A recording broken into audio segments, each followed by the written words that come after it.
Ayan, magandang hapon sa ating lahat. Alas 2:20. Meron ako i-share sa inyo. Ang ganda ng istorya niya, ang ganda. Relate na relate ko talaga, sinulat ko talaga, talaga sinulat ko talaga. Kasi talaga naman, ayan dumaan sa ano ko sa FB. Ayan, sinulat ko, i-share ko sa inyo, i-share ko yung nabasa ko, i-share ko sa inyo. Ang ganda kasi ng ano niya ang ganda ng, talagang may matutunan talaga tayo. Ewan ko lang, i-comment nyo lang kung ano ang natutunan nyo sa mga makapanood nito Ngayon, babasahin ko sa inyo. Babasahin ko. Yung unang ano niya, yung unang nakasulat doon. Unang nakaano doon sa video. Ito yon. Nang nilalang ng Diyos ang kalabaw, sabi niya rito, ikaw ay magtatrabaho kamula umaga hanggang gabi. Yun ang sabi ni Lord sa kalabaw. Bubuhatin mo at kakayanin mo ang lahat na ipapasaan sa iyo. Mabubuhay ka hanggang 50 years. Pero yung 50 years na yon, tinanggihan yun ng kalabaw. Ang sabi, ang sagot ng kalabaw, masyado pong mahaba ang 50 years. Pwede po bang 20 years na lang? At sumang-ayon ang Diyos sa kahilingan ng kalabaw. Nang nilalang ng Diyos ang aso, ikaw ay magiging tagabantay ng bahay, sunod-sunuran sa gusto ng iyong amo. Mabubuhay ka ng 25 years. Sagot ng aso, masyado pong mahaba ang 25 years. Pwede po bang 10 years na lang? So, hindi makasarili. Dito pa lang nakikita na natin na yung mga hayop ay hindi makasarili, no? 'Di ba? Kasi tinatanggihan nila yung magandang mahabang buhay na ibinigay sa kanila ni Lord. 10 years na lang at sumang-ayon ang Diyos sa kahilingan ng aso. So, 'di ba?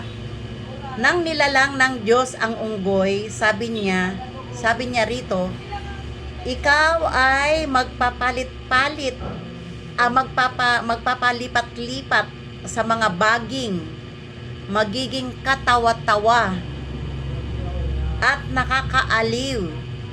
Mabubuhay ka ng 20 years. Sagot ng unggoy, masyado pong mahaba ang 20 years. Pwede po bang 10 years na lang? Diba? Ganun ka ang mga hayop, hindi sila makasarili. Ibang-iba sa tao.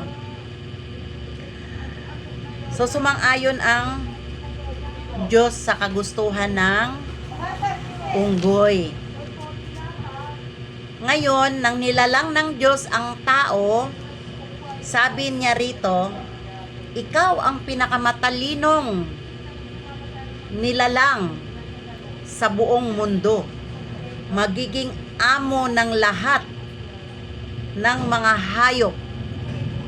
Dodominahin mo ang buong mundo. Mabuhay ka ng 20 years.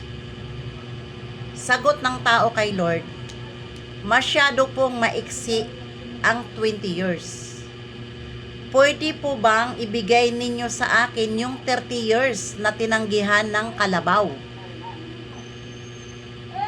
15 years na tinanggihan ng aso. O, di ba? Ang ingay doon sa labas. Sarado natin sandali.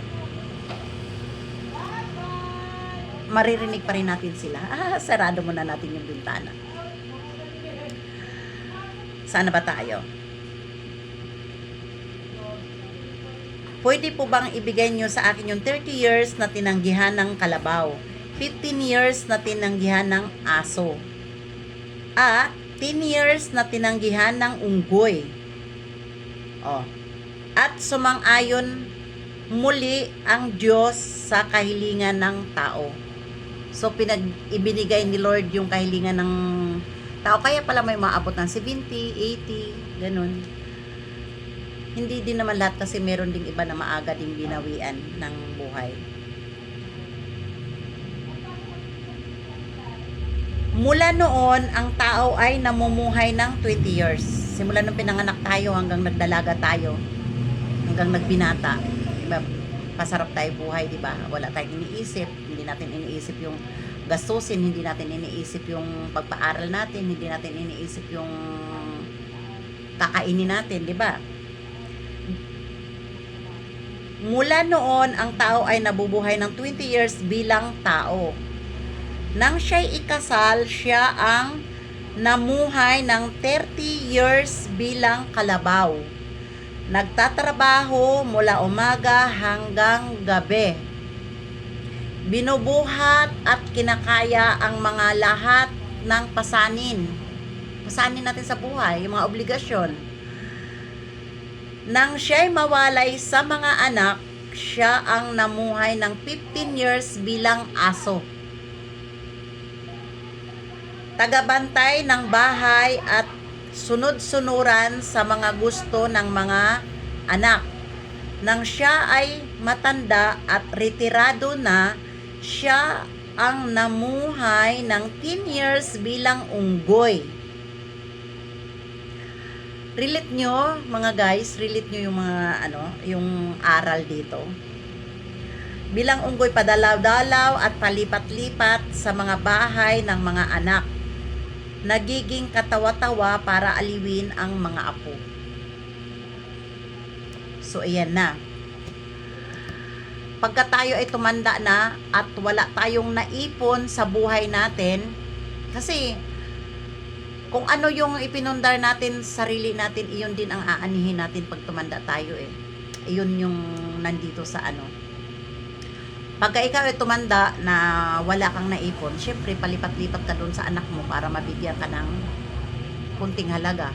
Makabili ka ng bigas, makabili ka ng gatas mo, or anong gusto mo para sa pagkain. Kasi pag tumanda na tayo, hindi naman na maluwa ang tao, hindi mo na kailangan ng ganito, hindi mo na kailangan ng ganon.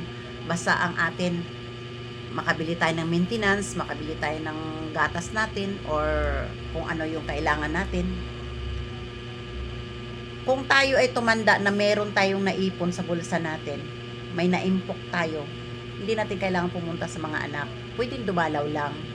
Pero hindi iisipin ng mga anak, nako, nandito na naman to si tatay, manghihingi naman itong pera. Nandito naman to si nanay, manghingi na naman to ng pera. Hindi nila iisipin yun kung ikaw ay merong ipon. Kasi, pagka pumunta ka sa kanila at alam naman nila na may ipon ka, siyempre maganda yung pakita sa iyo, maganda yung pag-uusap nyo, dahil alam naman nila na sa huli, hindi pera ang pag-uusapan nyo, hindi ka manghihingi.